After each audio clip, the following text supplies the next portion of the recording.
Nashangaa kabisa nikitazama jinsi ilivyo nyota nguru vitu vingi vyote viumbwavyo kwa uweza wako Bwana Mungu. Nashangaa kabisa nikitazama jinsi vilivyo nyota nguru vitu vingi vyote viumbwavyo kwa uweza wako. Roho yangu ikuimbie Baba, jinsi wewe ulivyo mkuu. Roho yangu na ikuimbie jinsi wewe ulivyo.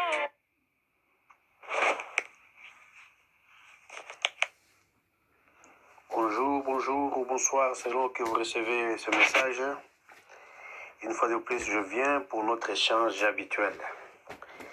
Aujourd'hui, nous allons parler de la grâce de Dieu et notre message se retrouve dans le texte de 2 Corinthiens 12, de 1 jusqu'à 10. On ne va pas tout lire, on va lire certains versets. Comme ici il est écrit, il m'a été donné une écharde dans mon corps. Au verset 8, il est dit, à ce sujet, j'ai supplié 3 fois le Seigneur afin qu'il se retirât de moi. Et il m'a dit, ma grâce te suffit. Car ma puissance s'accomplit dans l'infirmité, je me glorifierai très volontiers plutôt dans mes infirmités, afin que la puissance de Christ demeure sur moi. C'est pourquoi je prends plaisir dans les infirmités, dans les outrages, dans les nécessités, dans les persécutions, dans les détresses pour Christ. Car quand je suis faible, alors je suis fort. Tous dans ce monde, ou du moins la majorité des gens, nous avons une chose en commun, et cette chose, ça s'appelle le problème, ou un combat. Une situation difficile pour laquelle nous n'avons pas de solution. Nous cherchons, mais nous n'avons pas encore trouvé. Ici, je ne parle pas des besoins matériels, parce qu'à ce moment-là, ça ne concernerait que les pauvres. J'ai dit tout le monde, qu'il soit son excellence, monsieur tel, ou sa majesté, monsieur tel, qu'il soit bishop ou apôtre, général ou colonel, tous, il y a un endroit dans notre vie où nous souhaitons que les choses changent. On n'a pas encore vu ces choses changer.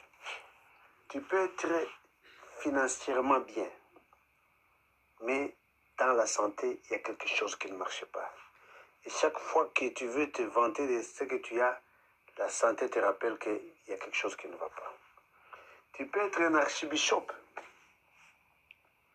Je connais des archibishops qui ont vu leur petite fille se faire enceinter à 13 à 14 ans. Lui veut montrer une autre face, mais quelque chose vient pour détruire cette face-là. Tu peux être un général ou quoi, mais tu es un enfant drogué. Tu peux être je ne sais quoi, mais à la maison peut-être tu as une fille lesbienne. Il y a toujours un endroit où ça va mal. Tu ne souhaiterais pas que ça soit comme ça. Tu aurais souhaité que ça change, mais ça ne change pas. Chaque fois que tu veux te réjouir, ce problème pointe à ton cerveau et te rappelle de sa gravité. Tu es obligé de vivre avec. Paul parle ici d'une écharde. C'est comme une épine. Nous tous, nous savons comment une épine fait mal. Même quand elle te pique, ça fait trop mal. Maintenant, s'il s'agit de vivre avec, de garder cette épine en toi, vous imaginez combien ça doit faire trop mal. Ça crée la fièvre, ça crée des infections, des inflammations, ainsi de suite. Vous ne pouvez donc pas ignorer cela. Vous devez à tout moment sentir cette peine en vous. Ici, Paul utilise cette métaphore pour expliquer les genres de peines et de souffrances qu'il avait. C'est donc de cela que je suis en train de parler. Plusieurs d'entre nous, nous avons des épines dans le corps. Nous marchons avec ces épines. Malgré que nous essayons de faire semblant, de camoufler, de souffrir. Vous allez voir beaucoup de gens dans l'église, ils sont les premiers à crier « Alléluia, Amen » pour essayer de montrer, de camoufler autour d'eux, montrer que tout va bien. Et pourtant, au fond d'eux-mêmes, ils savent qu'il y a un problème, qu'ils auraient souhaité que ça change. Paul explique le pourquoi de cette peine. Et il dit, afin que je ne m'enorgueillisse de l'extraordinaire des révélations que j'ai reçues, il m'a été donné une écharde. En d'autres termes, ce que j'ai vu, comme il explique au verset 2, 3, 4, 5, il a été élevé au troisième ciel. Il a vu des choses extraordinaires. Il a entendu des paroles qu'il n'est pas permis à l'homme d'entendre ou de voir. Paul a été élevé presque au niveau qu'un homme n'est pas autorisé à atteindre. Il a vu des choses que les yeux des hommes ne sont pas autorisés à voir, au point qu'il serait facile à quelqu'un comme lui de se croire, de se prendre pour un super homme, pour une petite divinité, pour entrer. Tout ceci, Dieu a permis qu'une écharde lui soit donnée.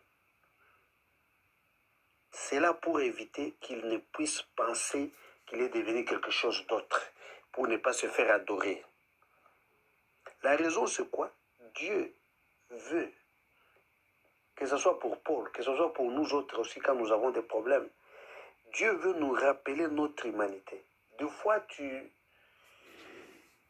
crois que tu es trop élevé, tu n'es plus un humain. Alors Dieu veut te rappeler que tu es et que tu restes un humain, un homme. Et donc tu n'as pas droit à l'orgueil. Des fois, quand nous avons une petite révélation, nous avons une petite élévation, Dieu nous permet d'avoir un don de prophétie, de guérison et quoi. Nous croyons, nous devenons des superman. Quand on t'appelle bishop, on t'appelle apôtre, tu n'es même plus capable de porter même ta Bible. Tu as des gardes de corps, tu ne peux plus répondre au téléphone, tu ne peux plus recevoir n'importe qui, tu deviens quelqu'un d'extraordinaire. Et là, c'est à ce moment-là maintenant, si tu ne fais pas attention, que Dieu maintenant te donne une charte. Il te donne une épine dans ton corps pour que tu puisses savoir, tu puisses revenir à l'ordre, savoir que tu es un humain, tu es un mortel, que tu es vulnérable, que le sang rouge coule de tes veines. Tu souffres comme tout le monde, tu pleures comme tout le monde. Et donc, tu n'as aucune raison de t'élever, d'avoir de l'orgueil. Paul, comme le ferait beaucoup d'entre nous, quand il y a un problème, il a prié. Il a prié et a demandé à Dieu d'enlever cette écharde de son corps. Il voulait que sa situation change. Chaque fois que nous avons une situation difficile qui a trop duré, la solution, c'est de prier. Et la Bible nous dit, si vous priez, Dieu est fidèle pour vous écouter et vous exaucer. Mais à notre grande surprise ici, pour le cas de Paul, Dieu lui dit, non, je ne peux pas enlever cette écharde. Non, ma grâce te suffit. Paul insiste 3 fois de suite. Dieu lui dit, Monsieur Paul, N-O-N. Ma grâce te suffit. Pourquoi Dieu refuserait-il à Paul sa requête? Pourquoi refuserait-il la guérison à Paul? Sachant bien que Paul, c'était un homme bien, un chrétien, qui craignait Dieu, qui marchait dans la sanctification. Pourquoi donc Dieu peut-il lui refuser cette guérison? Quel plaisir Dieu a à voir Paul souffrir? Ce n'est pas que Dieu veut le voir souffrir, mais c'est une épreuve et c'est en même temps un enseignement. Des fois, nous sommes obligés de passer par une épreuve pour aller vers une élévation. C'est surtout aussi un enseignement, et pour nous, et surtout pour ceux-là qui nous observent, pour ceux qui sont autour de nous, pour les spectateurs, qui observent notre peine. Des fois, nous croyons que la peine, personne ne connaît ça, mais les gens qui sont autour de nous, ils voient. Et ils attendent de voir comment nous allons réagir. Ils attendent de voir notre réaction. Si on va aller à cause de la déception, on va tomber dans la dépression, on va aller dans l'alcool, dans la drogue, dans la sexualité. Ils attendent, ils nous attendent et veulent voir quelle sera notre réaction. Alors, Dieu maintenant choisit ça pour donner un enseignement à ces gens-là. Vous vous souviendrez bien de Abednego, Meshach et Shadrach qui ont prié. Quand on leur a dit qu'on va les jeter dans la fournaise de feu, ils ont prié pour que cela n'arrive pas. La même chose pour Daniel. Quand on lui a dit il sera jeté dans les trous de lion, il a prié. Ils ont tous prié pour que cela n'arrive pas. Mais Dieu n'a pas exaucé leur prière pour que le roi change de décision. Il les a laissés. Et effectivement, ils ont été jetés dans les trous de lion et d'autres dans la fournaise de feu. Et les spectateurs qui étaient là maintenant qui se disaient que ces gens ont échoué, ils ont vu autre chose. Pour le cas d'Abednego, Meshach et Shadrach qu'on a vu, ils étaient à 3, on a jeté 3 personnes dans le feu, mais ils ont vu 4 personnes. Ils étaient liés, mais dans le feu, on le voit, ils étaient à se promener des liés libres. La même chose pour Daniel. On croyait que les lions allaient sauter sur lui et les dévorer, mais on voit qu'il était à l'aise. Les lions s'est même posé, il s'est reposé sur les lions. Il dormait comme sur une mousse. Et là, alors, c'est les spectateurs qui attendaient une catastrophe ont été étonnés. Le roi même a dit que désormais, tout le monde est obligé de prier, d'adorer le roi de Daniel. Donc Dieu a utilisé ces moments-là pour convaincre ces gens, pour enseigner ces gens, pour que ces gens sachent qu'il existe un Dieu qui est capable de faire des choses impossibles aux hommes, qu'il existe un Dieu puissant, un Dieu éternel, un Dieu sans pareil. Et donc, comme je dis bien, Dieu ne va pas stopper ta situation. Dieu ne va pas enlever les chardes. Dieu ne va pas te faire quitter cette situation. Mais Dieu va te suivre dans cette situation-là. Il va pénétrer et être avec toi dans cette situation-là. C'est pourquoi il refuse de répondre à certaines prières. Ce n'est pas parce qu'il ne t'entend pas. Ce n'est pas parce qu'il ne t'écoute pas. Il te dit, sa grâce te suffit. Tu n'as donc pas besoin de faire des choses stupides, d'aller dans les alcools. Souvent, nous défendons nos problèmes. Et comme quoi, à cause de problèmes, je me suis retrouvé en train de boire. J'ai bu parce qu'il fallait que j'oublie. J'ai fumé parce qu'il fallait ceci ou cela. Je suis parti m'amuser pour essayer d'oublier un peu ma peine. Non, ce n'est pas nécessaire d'aller faire tout cela. Dieu est là, sa grâce est disponible. Et sa grâce te permettra de vaincre cette situation. Au verset 9 et 10, Paul dit, « Je me glorifie donc très volontiers, avec joie, dans mes infirmités et dans mes peines. Je célèbre ma peine. » Qui peut donc prendre plaisir ou célébrer ou fêter la peine s'il ne voit pas ce qu'il y a de l'autre côté de la peine? Si tu ne sais pas ce que la peine ou les infirmités peuvent produire de bon, comment peux-tu te réjouir, célébrer ou te glorifier de la peine?